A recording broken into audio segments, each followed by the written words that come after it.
എന്താ വീട്ടിലേക്കല്ലേ? എന്താ ആകപ്പാടെ? ട്രാഫിക് സ്റ്റേഷനിലേക്ക് വിളിപ്പിച്ചിരിക്കുക.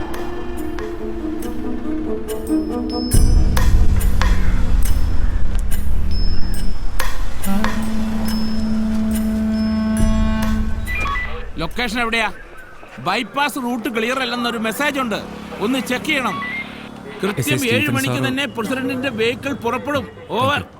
എടപ്പള്ളി ബൈപ്പാസ്. സർ. സർ, ഞാൻ രാജീവ് നാരായണൻ. വരണമെന്ന് പറഞ്ഞിരുന്നു. തമ്മനം വഴി പോണം. അതിലെ ഇപ്പോഴും വണ്ടികൾ പോകുന്നുണ്ടെന്നാ മെസ്സേജ്. സർ. ആരാ? സർ, ഞാൻ രാജീവ് നാരായണൻ. ഇങ്ങോട്ട് വരണമെന്ന് പറഞ്ഞിരുന്നു. CI വിനോദ് സാറിനെ വിളിച്ചിട്ടുണ്ടാവും. ആ ശിവൻകുട്ടിയുടെ മോന്റെ കേസല്ലേ? അതെ. ഇതല്ലേ ആള്? ഇത് നിങ്ങളുടെ ലൈസൻസ് അല്ലേ? അതെ. കാലാവധി കഴിഞ്ഞതാണല്ലോ. എന്ന് വെച്ചാ 3 വർഷം ജയിലിൽ കിടക്കാൻ വകുപ്പുണ്ടെന്ന്. അല്ല, നിങ്ങളെ പറഞ്ഞാ മതി. ഓടിക്കാൻ അറിയാത്തവരുടെ കയ്യിൽ വണ്ടി കൊടുത്തു വിട്ടിട്ട് ആ പയ്യനെ കോമ്പൗണ്ട് ഫ്രാക്ചറാ. പത്രവും ടിവിയും കോടതിയൊക്കെ പുറകെ വരുന്നുണ്ട്. അനുഭവിച്ചോ? അല്ല, CI സാറിന് മാറ്റി തരാൻ പറ്റില്ലല്ലോ. Grave RTA ക്രൈമാ. ഇതങ്ങനെ ഒന്നും തീരില്ല. എന്താ സ്റ്റീഫൻ, പാലാരിവട്ടമൊക്കെ ഫുൾ ജാമാണല്ലോ. സർ, നോ പാർക്കിംഗിൽ 2 കാറുകൾ കിടപ്പുണ്ട്. മാറ്റാൻ റിക്കവറി വെഹിക്കിൾ അയച്ചിട്ടുണ്ട്. നിങ്ങൾ ഇറങ്ങല്ലേ? അതെ സർ. ഇന്ന് കഴിഞ്ഞാൽ പിന്നെ ഈ റൂട്ട് മറ്റന്നാളാ, നെടുമ്പാശ്ശേരിക്ക്. Okay sir.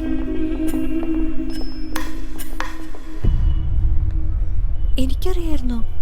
നിനക്ക് എന്തെങ്കിലും അറിയാവോ?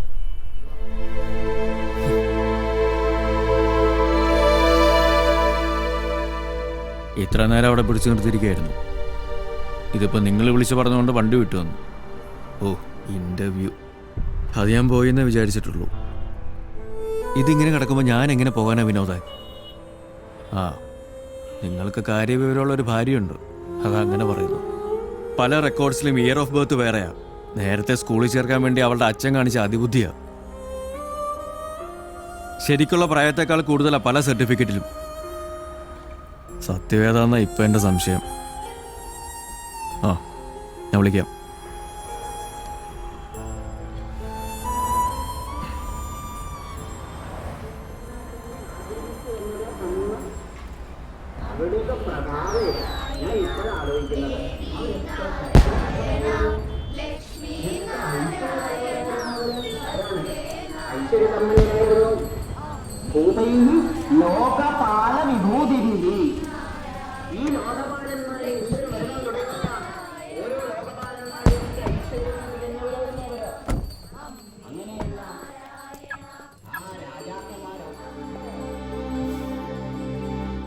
ഞാനുണ്ടാക്കിയ ആക്സിഡന്റിന് നിന്റെ ലൈസൻസ് സബ്മിറ്റ് ചെയ്തതിന് റിവെഞ്ച് ആയിരുന്നോ?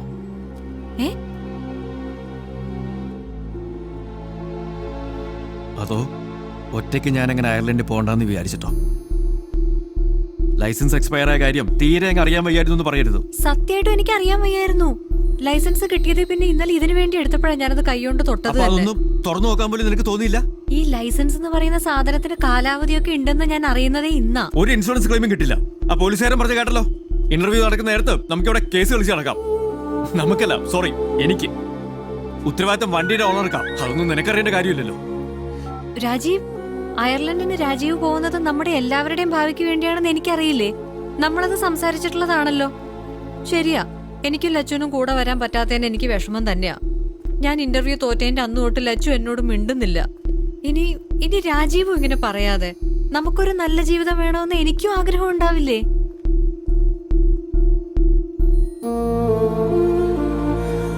ഉണ്ടാവും. പക്ഷെ നിന്നെ സംബന്ധിച്ച് അത് ഓഫീസിൽ പറയാനുള്ളൊരു പൊങ്ങച്ച കഥയാ. ഞാൻ നല്ല ജീവിതം എന്ന് പറയുമ്പോ അതിന് വേറൊരർത്ഥം കൂടിയുണ്ട്. ഇപ്പോഴത്തെ എനിക്ക് മടുത്തു തോന്നുന്നു.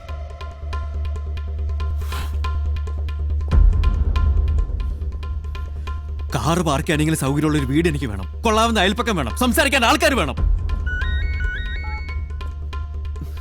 സംസാരം എന്ന് പറയുമ്പോ ശശികലയുടെ കൊച്ചിന് കമ്മല് മേടിച്ചതും മഞ്ജുഷയുടെ പിള്ളേർ ടൂർ പോയതുമല്ല. രാവിലെ ബ്രേക്ക്ഫാസ്റ്റ് ഉണ്ടാക്കും, ലഞ്ച് തന്നോടും അത്താഴം കൊണ്ടടി. ഒരു പ്രശ്നവുമില്ല. Happily married.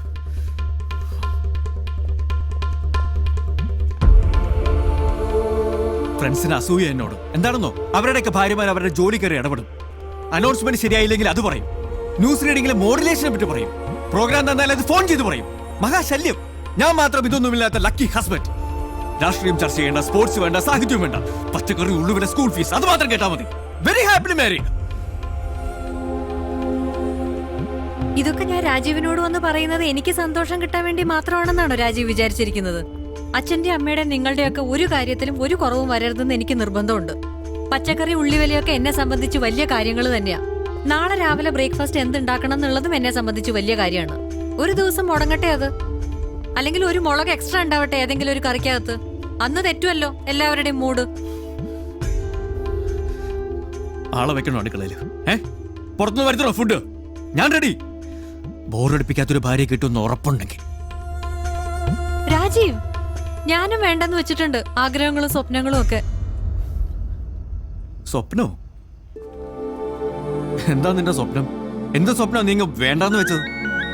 UDC പോസ്റ്റിൽ നിന്ന് ജൂനിയർ സൂപ്രണ്ടിലേക്ക് പോകണമെന്നെങ്കിൽ നീ സ്വപ്നം കണ്ടിട്ടുണ്ടോ എപ്പോഴെങ്കിലും? സ്വപ്നം കാണാനുമാണ് ഒരു മിനിമം ക്വാളിഫിക്കേഷൻ. മുടിയും ചോപ്പിച്ചും സ്വപ്നം പോലും. ഒന്നെടുത്ത് തുടയ്ക്കും. ഹലോ, അതെ.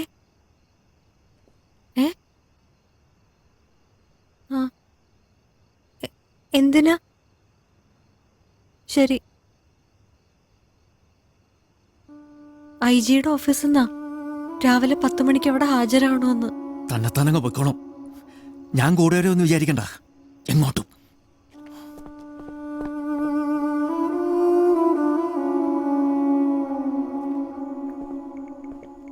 ഉച്ച കഴിഞ്ഞ് ഡിസ്ചാർജ് ചെയ്യുമെന്ന് പറഞ്ഞിട്ട് ലേറ്റായി.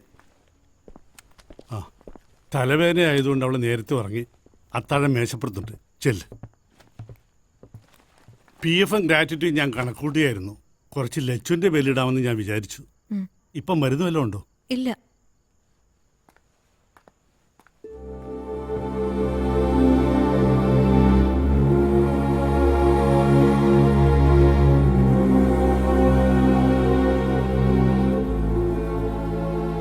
അവരെന്തെങ്കിലുമൊക്കെ ചോദിച്ചാ എന്താ പറയണ്ടേന്ന് പോലും എനിക്കറിയില്ല. ഞാൻ പേടിച്ച് ചത്തുപോവും. ഒന്നെന്റെ കൂടെ വാ പ്ലീസ്. ഇതെന്താ ഇവിടെ നിൽക്കുന്നത്? കഴിക്കുന്നില്ലേ? എന്താ? ആക്സിഡന്റിന്റെ കാര്യത്തിന് IG എന്നെ വിളിപ്പിച്ചിരിക്കുക. എനിക്ക് ഒറ്റയ്ക്ക് പോവാൻ പേടിയാച്ചാ. അതെന്താ നീ പോകുന്നില്ലേ? ഒറ്റയ്ക്ക് ഉണ്ടാക്കിയ കുഴപ്പത്തിന് ഒറ്റയ്ക്ക് തന്നെ പരിഹാരം കണ്ടാൽ മതി. എന്ന് പറഞ്ഞാ പറ്റുമോ? നീ പറഞ്ഞിട്ടില്ല അവളെ ലൈസൻസ് എടുത്ത് തന്നത്. നിനക്ക് ബുദ്ധിമുട്ടാണെങ്കിൽ ഞാൻ കൂടെ പോവാം. അച്ഛന് നാളെ ജോലിക്ക് പോകണ്ടേ? പക്ഷെ ഇവളുടെ കൂടെ ആരെങ്കിലും പോകണ്ടേ? അതല്ല ഞാൻ നേരത്തെ മലയാളത്തിൽ പറഞ്ഞു.